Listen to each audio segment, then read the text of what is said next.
Ковалевы давно мечтали купить загородный дом, чтобы проводить в нем выходные и отпуска. Они очень долго искали недвижимость, которая подходила бы для них. Папе очень важно было, чтобы рядом был водоем, в котором можно рыбачить. Мама хотела, чтобы дом был подальше от шумных дорог и воздух был чистым, а сын мечтал о большом лесе, где он мог бы гулять со своим Джек Рассел-терьером по кличке Инжир. После 3 недель поисков подходящий дом был найден. Двухэтажное строение соответствовало всем требованиям семьи Ковалевых. Вдобавок к этому аренда за него была значительно ниже, чем у подобных домов в других районах. Папа, не раздумывая, подписал договор на все лето. Уже через день после сделки вся семья въехала в новое жилье. Как оказалось, другие дома в округе пустовали. Все, кроме одного. В нем жил Иннокентий Лазарев, к которому хозяйка дома предложила обращаться к Ковалевым в случае возникновения каких-либо вопросов. Иннокентий выполнял функцию сторожа в поселке, следил за порядком, когда дачники съезжали, а также за небольшие деньги выполнял разные мелкие работы. Мог починить забор или проводку. В первый же вечер вся семья отправилась знакомиться со своим соседом. Мама испекла печенье и красиво уложила его в корзинку. Папа громко постучал, дверь распахнулась, и они увидели заспанного мужчину в растянутой футболке. «Вы новые соседи, уезжайте, пока не случилось беды», — сказал Иннокентий и захлопнул перед Ковалевыми дверь. Мама, папа, сын и пес Инжир были ошарашены таким гостеприимством. Затем дверь снова распахнулась, Иннокентий молча забрал корзинку с печеньем и снова хлопнул дверью. Подождав 3 минуты, семейство отправилось к себе домой, негромко обсуждая хамство своего соседа. Утром следующего дня Ковалевы отправились на природу. Мама собрала небольшой запас еды, чипсы для сына и несколько бутербродов. Лес был прекрасен, пели птицы, кругом все цвело и пахло. Больше всех радовался Инжир. Он носился за бабочками и птицами и громко лаял. К обеду над лесом сгустились тучи, и на землю упали первые капли. Ковалевы побежали в сторону дома, но неожиданно дождь начал лить с такой силой, что даже кроны деревьев от него не спасали. Вдалеке папа увидел небольшой тоннель под старой дорогой. Вся семья побежала туда. В тоннеле было темно, но сухо и тепло. Дождь все никак не прекращался, и мама предложила не терять времени и пообедать тем, что она с собой взяла. Каждый взял по бутерброду. Ковалевы жевали еду и любовались лесом из тоннеля. Неожиданно они услышали, как за их спиной что-то лопнуло.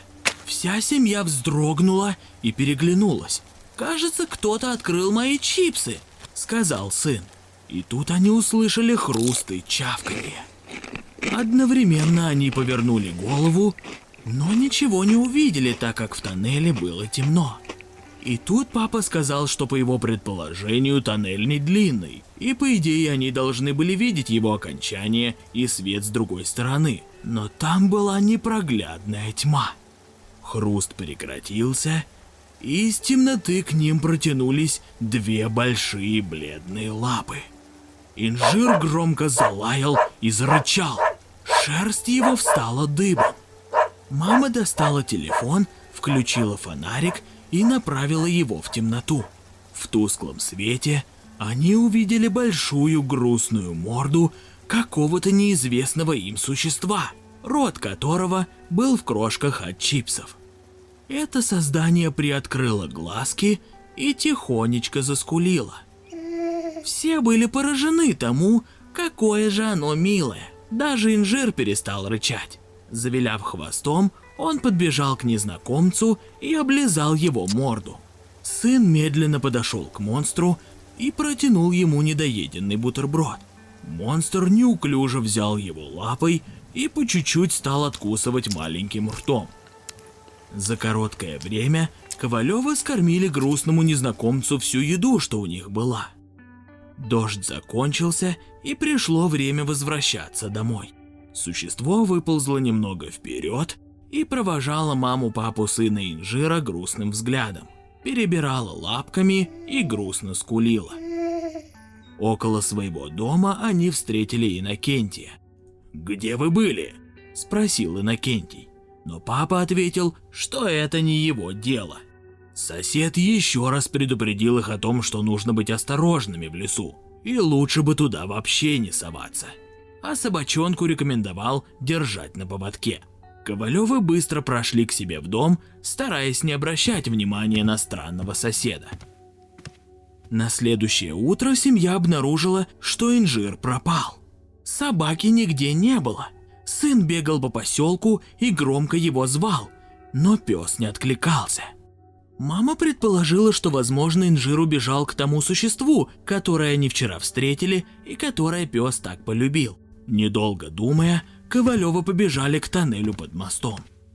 Существо по-прежнему было на месте, но в этот раз он высунулся из тоннеля под мостом чуть больше.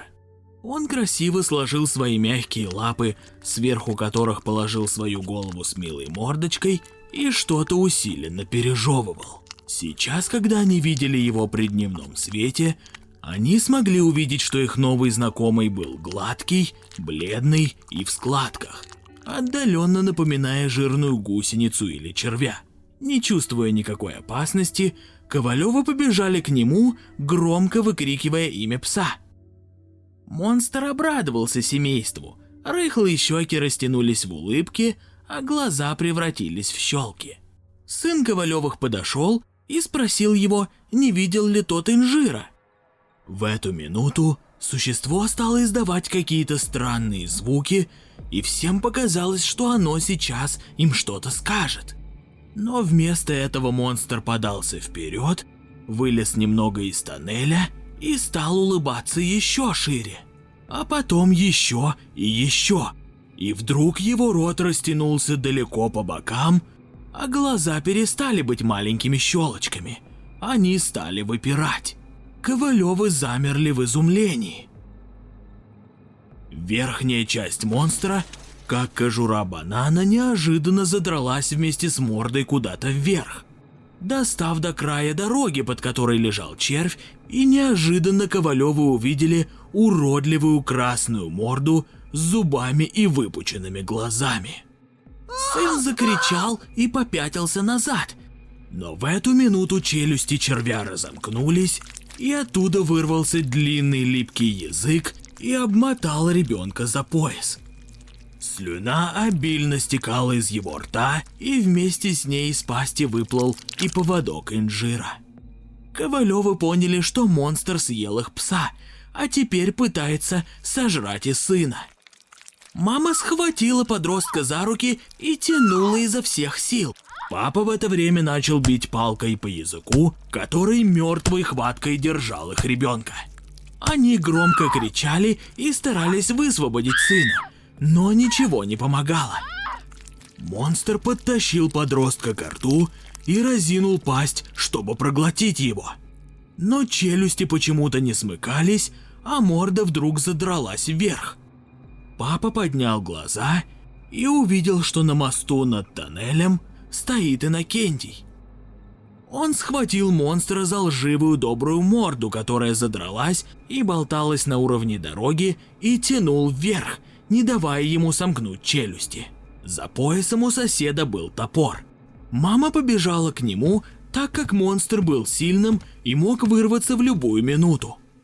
Вместе с Иннокентием они тащили кусок кожи с доброй мордой вверх, так, чтобы верхняя челюсть не могла сомкнуться с нижней. Ребенок всеми силами старался освободиться от языка, который сжимался вокруг его талии все сильнее. Иннокентий выдернул топор из-за пояса, кинул его папе и прокричал, чтобы он рубил язык.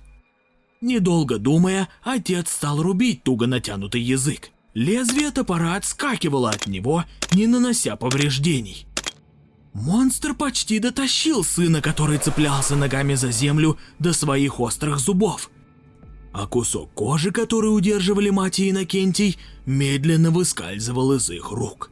понимая, что сын может погибнуть, отец со всей силы рубанул по натянутому языку в районе зубов. От резкого удара топора язык соприкоснулся с острыми нижними зубами монстра и порвался, как рвутся натянутые струны. Чудовище взвыло от боли. Отрубленный язык извивался на поясе сына. Кусок кожи с лживой мордочкой вырвался из рук мамы Иннокентия, и монстр быстро заполз внутрь. Земля задрожала, и через минуту в тоннеле никого не было, и с одного его конца был виден другой. Посередине была куча камней и песка, свидетельствующая о том, что червь уполз под землю. Иннокентий спрыгнул с моста, взял топор, вытер его от траву и запихнул за пояс. «Я же предупреждал, что по лесу лучше не ходить», и ушел в сторону дома. Папа, мама и сын испуганно смотрели то в сторону тоннеля, то на все еще извивающийся язык. Тем же вечером семья решила съехать из дома. Перед отъездом они снова постучали в дверь соседа. Мама опять была с корзинкой печенья. Иннокентий открыл дверь, взял выпечку, пробубнил, что лучше бы они принесли котлет, и скрылся в доме. «Спасибо», — сказала мама, глядя в закрытую дверь. Но Иннокентий ее не услышал. Если тебе понравилась эта история и ты хочешь как можно больше крутых видосов на канале Аниматор, то обязательно ставь лайк под этим видео, пиши комменты, подписывайся на наш канал и не забудь нажать на колокольчик. Оставайся с нами!